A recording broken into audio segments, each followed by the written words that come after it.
अस्सलाम वालेकुम फ्रेंड्स, कैसे हैं आप? I hope you will be fine.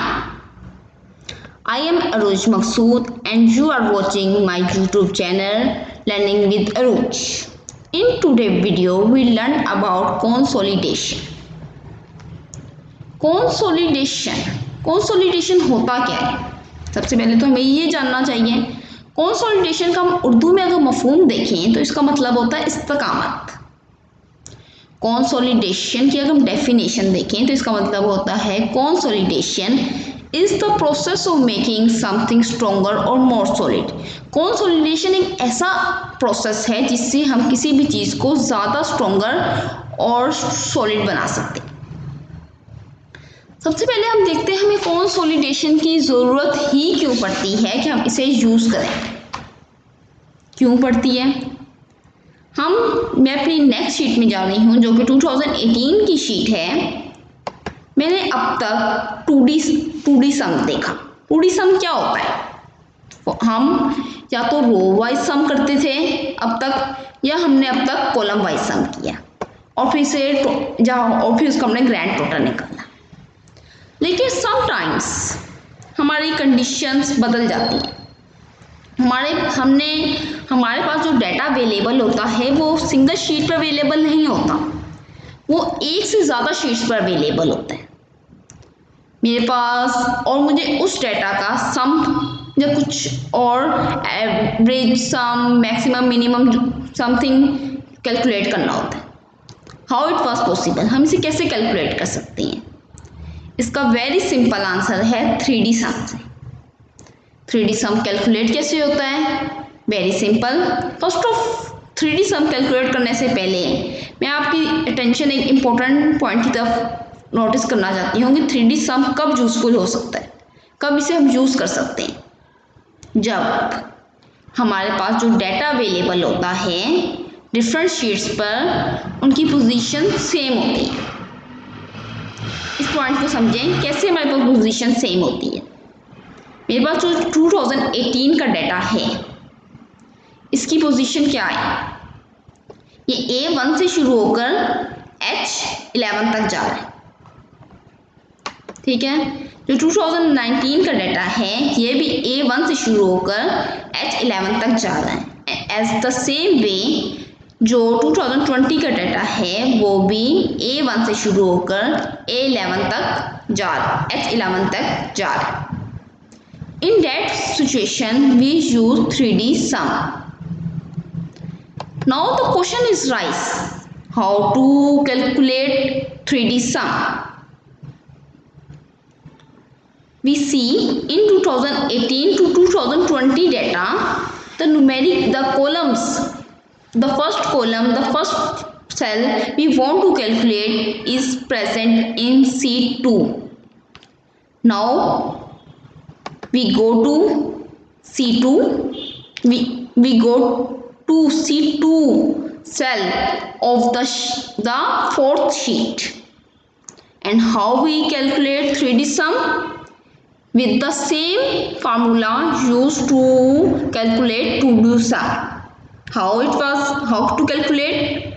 In the same way we calculate. First of all we press equal sign, then sum, small bracket start, single comma sign. मैंने किस sheet से लेकर किस शीट तक अपना किस शीट से लेकर किस शीट तक मैंने अपना सम कैलकुलेट करना है? 2018 से लेकर 2020 तक। 2018 कोलन साइन, 2020, इसके बाद single comma sign and then single comma sign डाल दिया। उसके बाद मैंने क्या डालना है? Explanatory mark. वो एक्सप्लेनेटरी मार्क्स पर कैसे आएगा? शिफ्ट और 1 को दबाऊंगी तो मेरे पास एक्सप्लेनेटरी मार्क्स आएगा। एंड देन मेरा ये डाटा किस सेल में था? C2 में। मैंने अपना क्या प्रेस कर देना है? C2 then bracket close.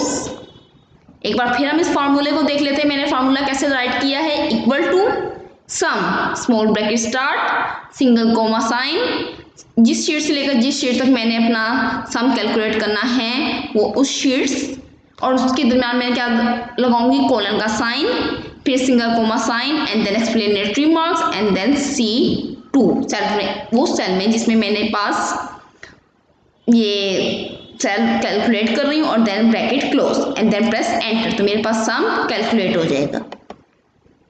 इस तरह मैं अपना सारा सम कैलकुलेट कर सकती हूँ।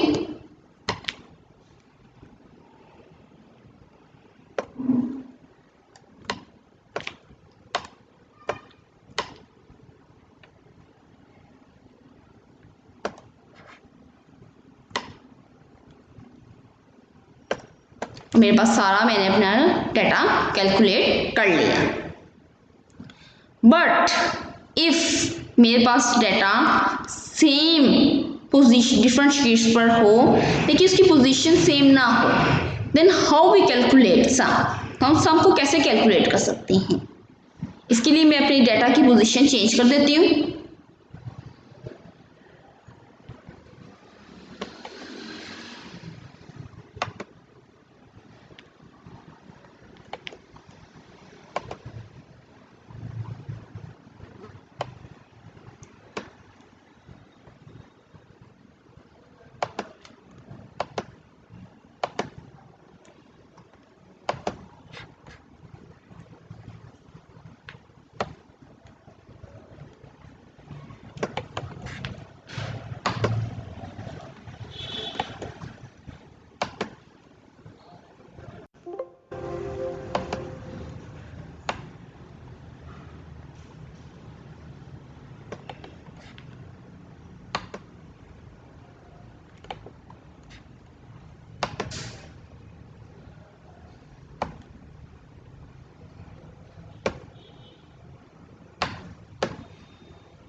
डाटा की पोजीशन चेंज कर दी है।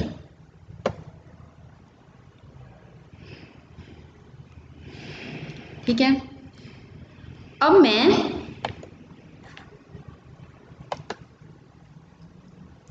कैलकुलेट करना चाहती हूँ स्टैटिस्टिक कंसोलिडेशन। इसके लिए मैं क्या यूज करूंगी, consolidation. And how to calculate consolidation, मैं अपनी डाटा टैब पे जाऊंगी, डाटा टैब के बाद मेरे पास कंसोलिडेशन आएगा, कंसोलिडेशन में आ गई, मैं प्रीवियस डिलीट कर देती हूँ ताकि आपको समझने में आसानी हो।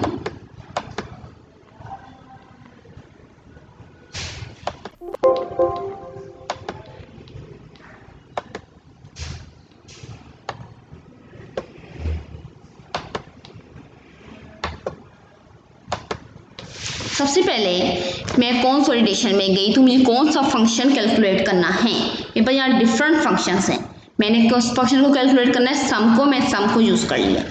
अब वो कह रहे हैं अपना रेफरेंस दें। सबसे पहले मेरे पास 2018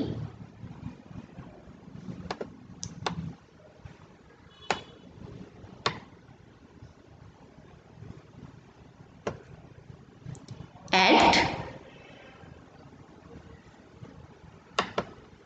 2019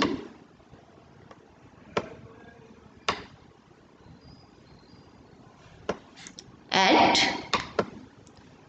and then 2020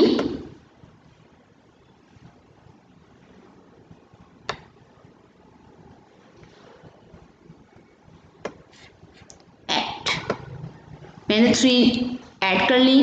उसके बाद मुझे उन्होंने कहा use labels in top row और लेफ्ट कॉलम, मैंने अपने टॉप रो को और लेफ्ट कॉलम को ऐड करना है, तो मैं इस पर प्रेस नहीं कर रही क्योंकि मेरे पास जो टॉप रो है वो मेरे ईयर्स का नेम है और जो लेफ्ट कॉलम है वो क्या है, बैट्समैन नेम, तो मैं इसे क्लिक नहीं कर रही एंड ओनली प्रेस ओके। तो क्या हुआ, मेरे पास सम कैलकुलेट होकर आ गया।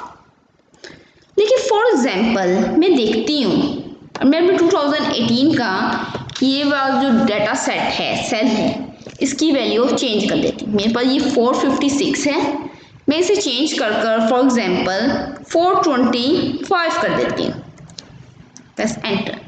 तो मैं देखती हूँ मेरे, लेकिन इसे कैलकुलेट करने से मेरा डाटा में जो चेंजेस नहीं आए। क्यों चेंजेस नहीं आए? क्योंकि इससे मैंने फिक्स रखा हुआ था। तो अगर मैं चाहती हूँ मैं अपने डाटा सेट में कुछ चेंजेस करूँ तो मेरे सम में भी इसके अकॉर्डिंगली चेंजेस हों, तो इसके लिए मैंने क्या करना है,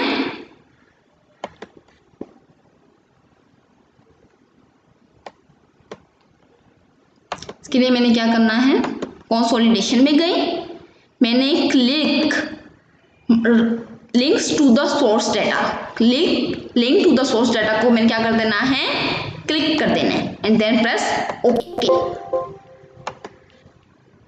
क्या प्रॉब्लम हुआ है, सम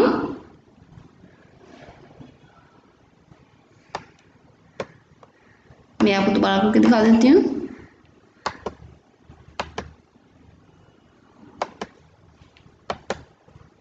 कैसे मैंने इसे करना है, सम कैलकुलेट करना है, रेफरेंस में मैंने क्या डालना है,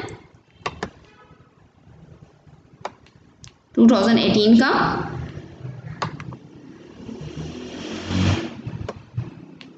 eight 2019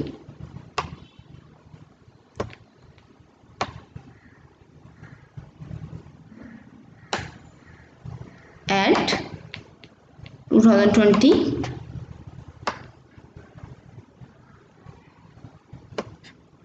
at and then click create links to the source data and press OK। तो मेरे पास डाटा क्या हो जाएगा, इस तरह कैलकुलेट हो जाएगा। अगर मैं इसमें कोई चेंजेस करूंगी तो मेरी चेंजेस इसमें भी शो होंगी। 425 लिखा है, अब मैं इसे फॉर एग्जांपल 456 कर दूं क्योंकि पहले था तो मेरा डाटा इसी तरह, तो यहाँ पर भी चेंजेस अकर हुई हैं। I hope you will be understand and this video proved to be very helpful। अब हम मिलेंगे इंशाल्लाह अपनी नेक्स्ट वीडियो में, तब तक के लिए अल्लाह हाफिज़।